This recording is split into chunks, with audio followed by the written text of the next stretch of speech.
नमस्कार दोस्तों, mission geography YouTube channel में आप सभी का स्वागत है। आज अपन चर्चा करते हैं अपनी प्रश्नोत्तर सीरीज में सूर्य तप और ऊष्मा बजट की। ठीक है, सूर्य तप और ऊष्मा बजट के जो प्रश्नोत्तर इंपॉर्टेंट बन रहे हैं आरपीसी अकॉर्डिंग और एनसीईआरटी अकॉर्डिंग जो भी अपना सिलेबस है, तो उसमें जो फर्स्ट ग्रेड में, सेकेंड ग्रेड में और रीड के साथ साथ में विशिष्ट टॉपिक लेब असिस्टेंट का है, तो उसके अकॉर्डिंग जो प्रश्न बनते हैं तो वही सीरीज अपने शुरू कर रखी है। तो ज़रूर आपने यदि हमारे मिशन ज्योग्राफी यूट्यूब चैनल को लाइक शेयर सब्सक्राइब नहीं किया तो प्लीज़ इसको सब्सक्राइब कर ले, लाइक करें, शेयर करें, अधिक से अधिक लोगों तक पहुँचाए ताकि हमारे मिशन का फायदा प्रत्येक बच्चे तक पहुँच सके। ठीक है, शुरू करते हैं आज की सीरीज को। आज का पहला प्रश्न होगा, सूर्य से प्राप्त होने वाली ऊर्जा कहलाती है। सूर्य से प्राप्त होने वाली जो ऊर्जा है उसको क्या कहते हैं? तो सूर्य से प्राप्त होने वाली ऊर्जा है लघु तरंग।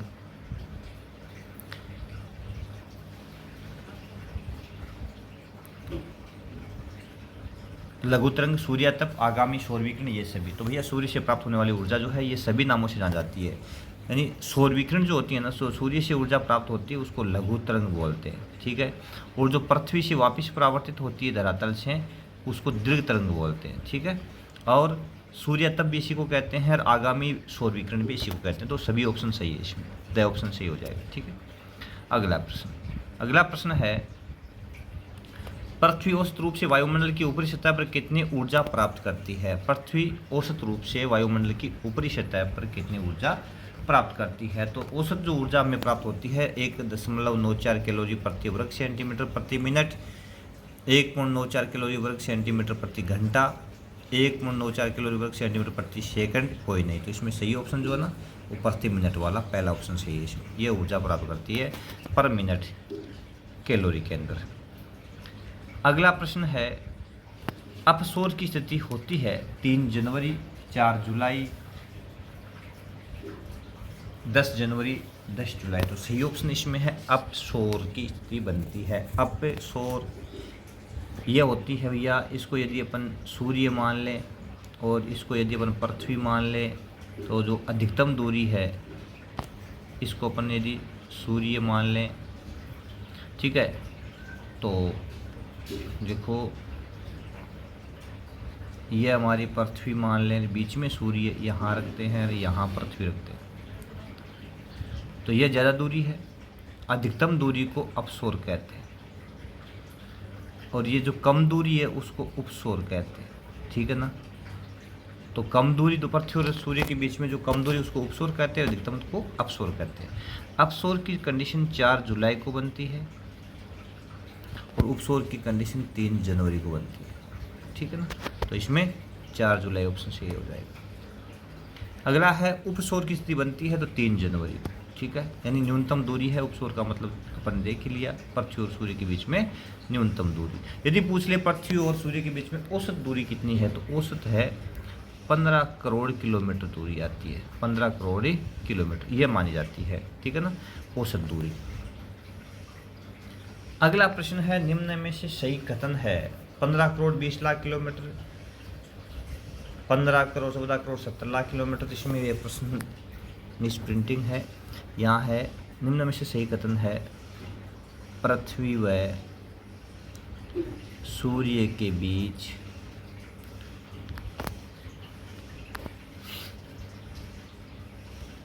पृथ्वी और सूर्य के बीच अधिकतम दूरी, ठीक है ना, अधिकतम दूरी यह है इसमें प्रश्न। तो पहला ऑप्शन इसमें सही रहेगा, 15 करोड़ 20 लाख किलोमीटर। ठीक है ना, ये ध्यान। अगला प्रश्न है, पृथ्वी सतह पर सूर्य तप में भिन्नता के प्रमुख कारण है। यानी पृथ्वी सतह पर सूर्य तप भिन्न भिन्न होता है, उसका कारण क्या है? कहीं तापमान ज़्यादा तो कहीं कम होता है, उसके पीछे कारण क्या क्या है? तो पृथ्वी का अपने अक्ष पर घूमना बिल्कुल यही है। सूर्य किरणों का नतिकोण यानी तिरछापन जो होता है वो बिल्कुल सही है। दिन की अवधि छोटी बड़ी होना ये भी बिल्कुल सही। इसका मतलब सभी ऑप्शन सही है इसमें। ठीक है ना, नतिकोण का मतलब है सूर्य की किरणें यदि सीधी पड़ती है या तिरछी पड़ती है।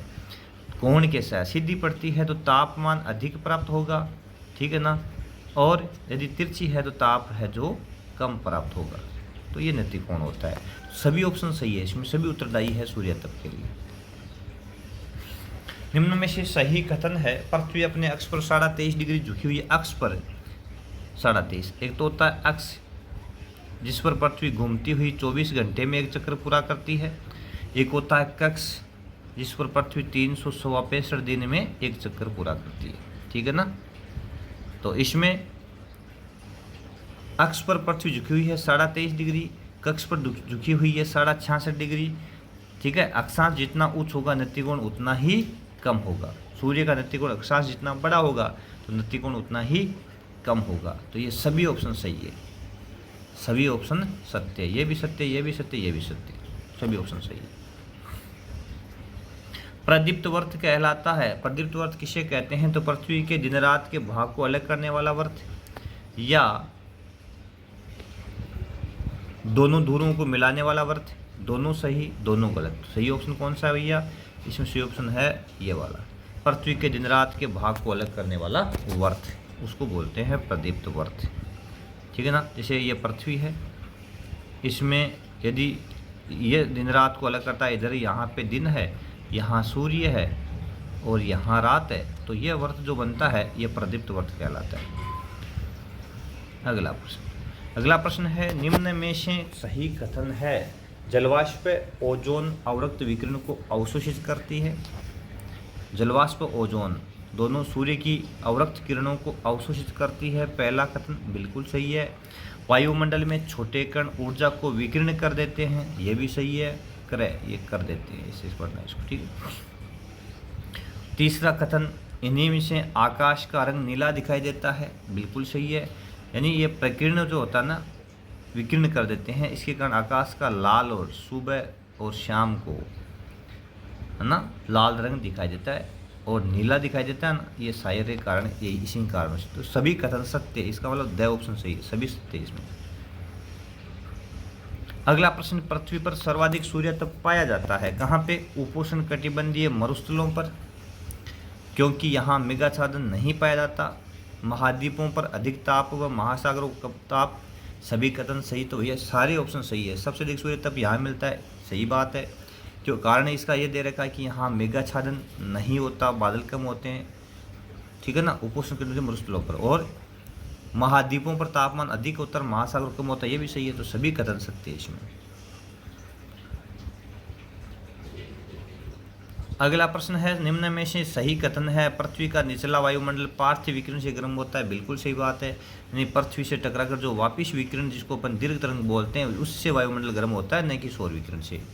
निचली परतों के संपर्क से ऊपरी परत गर्म होती है, जिसे चालन कहते हैं। ये ताप का चालन होता है, सही है।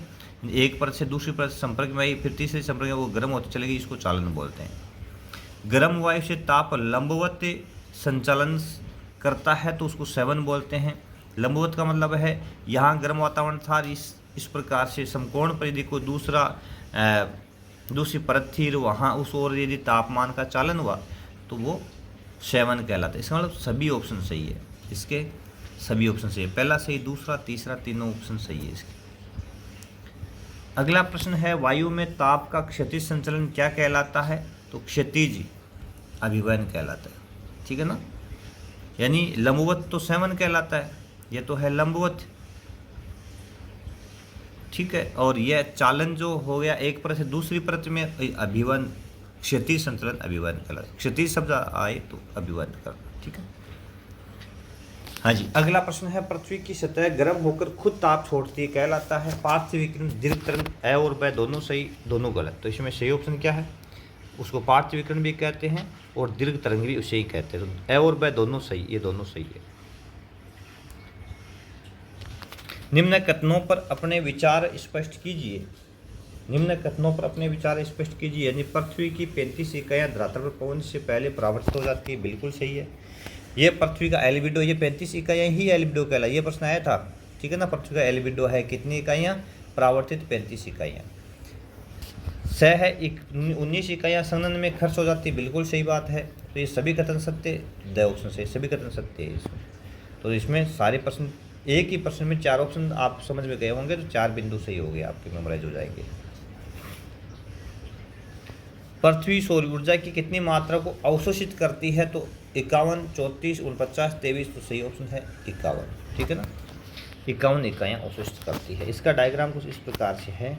इसको यदि धरातल मान लें अपन, और सूर्य से यदि 100 इकाई आती है, ठीक है ना। तो यहाँ यदि आएगी तो इसमें से 27, 2 और 6, ये तो 27 बादल द्वारा, 2 हिम शिखरों से टकराकर, ये ऊपरी वायुमंडल से टकराकर, तो ये कितनी हो गई 27, 2, 6, 29, 6, 35, ये तो हो गई 35 इकाइयाँ। उसके बाद में इनसे बादलों से नीचे इस वातावरण में यहाँ 14 इकाइयाँ खर्च हो जाती है। तो 35 और 14 कितनी हो गई, इनको जोड़ें तो 49 इकाई हो गई। तो धरातल के पास में कितनी पहुँची है 51 इकाई। तो सही ऑप्शन है 51 इकाइयाँ, ठीक है ना। अब ये भी वापस विकृत हो जाती है अलग अलग। पृथ्वी पर ऊष्मा अधिशेष पाया जाता है कहाँ पे, 40 डिग्री अक्षांशों पर, 50 डिग्री अक्षांशों पर, 30 डिग्री अक्षांशों पर, 60 डिग्री अक्षांशों पर। तो जो अधिशेष ऊष्मा का होता है पृथ्वी पर वो 40 डिग्री अक्षांशों पर पाया जाता है। ए ऑप्शन सही रहेगा भैया इसमें। तापमान के वितरण को प्रभावित करने वाले कारक है, तापमान के वितरण को प्रभावित करने वाले कारक अक्षांश, बिल्कुल सही है, क्योंकि अक्षांश जितना उच्च होगा तापमान उतना ही कम होगा, अक्षांश जितना निम्न होगा तापमान उतना ही ज़्यादा होगा। तुंगता ऊंचाई, क्योंकि धरातल से जो अपन ऊपर बढ़ते हैं, ऊपर जाते हैं तो तापमान में क्या होती है, कमी होती है, ये भी सही। समुद्र से दूरी, क्योंकि समुद्र के पास में सागर का समकारी प्रभाव होता है, इसके कारण सागर के तटीय जो क्षेत्र होते हैं वो न तो ज़्यादा गर्म होते हैं न ठंडे। तो ये सभी ऑप्शन सही है इसमें। अगला प्रश्न, क्षोभमंडल में सामान्य ताप ह्रास दर पाई जाती है कितनी, 1000 मीटर की ऊंचाई पर 6.5 डिग्री सेंटीग्रेड तापमान कम हो जाता है, 165 मीटर की ऊंचाई पर 1 डिग्री सेंटीग्रेड तापमान कम हो जाता है। तो दोनों ऑप्शन सही है भैया, दोनों दर है, दोनों किताबें RBSE और NCERT में दोनों आती है, तो ये दोनों कर सकते हैं। महासागर के पास तापमान सामान्य रहने का क्या कारण है, महासागरीय स्वभाव के कारण, स्थल के स्वभाव के कारण, ये दोनों कोई नहीं। तो महासागर के पास में तो महासागरीय प्रभाव नजर आता है ना, इसके कारण जल का स्वभाव धीरे धीरे ठंडा होना, धीरे धीरे गर्म होना। निम्न कथनों पर विचार कीजिए। जनवरी में समताप रेखाएं अक्षांश रेखाओं के समानांतर होती है। उत्तरी गोलार्ध में समताप रेखाओं में विचलन देखने को मिलता है। दक्षिणी गोलार्ध में समताप रेखाओं में कम विचलन देखने को मिलता है, कम विचलन, ठीक है। तो सभी कथन सही है इसमें, ठीक है। जनवरी में समताप रेखाएं अक्षांश रेखाओं के साथ साथ चलती है, तो इसमें ये दक्षिण गोलार्ध में करना, ठीक है। सभी ऑप्शन सही है। अगला प्रश्न, पृथ्वी पर सर्वाधिक तापांतर पाए जाते हैं कहाँ पे, यूरेशिया के उत्तरी भाग में, अमेरिका के उत्तरी भाग में, अफ्रीका के दक्षिणी भाग में, कोई नहीं। तो सही ऑप्शन है इसमें यूरेशिया, यूरोप और एशिया के उत्तरी भाग में सबसे अधिक तापांतर देखने को मिलता है। पृथ्वी पर सबसे कम तापांतर कहाँ पाया जाता है, कहाँ पढ़ना भैया इसको, कहाँ लिखा गया, कहाँ पाया जाता है। तो इसमें 20 डिग्री दक्षिणी व 15 डिग्री उत्तरी अक्षांशों के बीच, दक्षिणी ध्रुवों पर, उत्तरी ध्रुवों पर, कोई नहीं। तो इसमें सही ऑप्शन यही है, 20 डिग्री दक्षिणी और 15 डिग्री उत्तरी अक्षांशों पर सबसे कम तापांतर देखने को मिलता है भूमध्य रेखा के आसपास में। तापांतर का मतलब समझ गए, तापमान में अंतर, यानी उच्चतम ताप और न्यूनतम ताप के बीच में अंतर कितना होता है, ठीक है ना। तो वो भूमध्य रेखीय प्रदेश में सबसे कम होता है, ध्रुवीय प्रदेश में कम होता है, मध्य अक्षांशों पर ज़्यादा होता है। अगला प्रश्न है, तापमान का व्युत्क्रमण किसे कहते हैं। व्युत्क्रमण का अर्थ होता है विपरीत, विपरीत,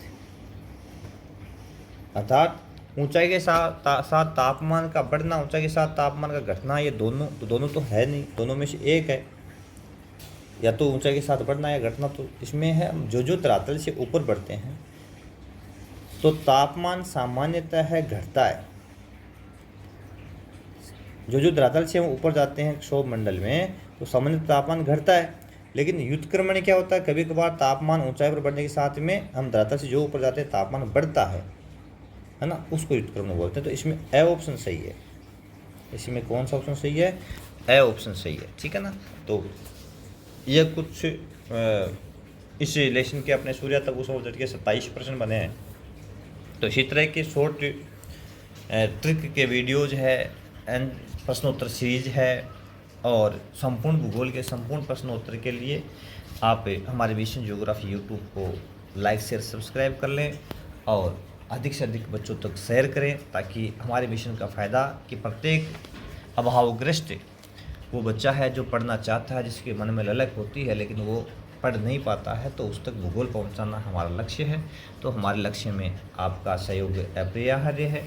ज़रूर आप हमारा सहयोग करके, यानी हमारे इस चैनल के लिंक को अधिक से अधिक बच्चों तक शेयर करके आप भी अपना सहयोग इसमें दे सकते हैं। ज़रूर जुड़े, पढ़ें हमारे साथ। संपूर्ण भूगोल मिशन जियोग्राफी यूट्यूब चैनल पर। बहुत बहुत धन्यवाद। देखते रहे मिशन जियोग्राफी यूट्यूब चैनल।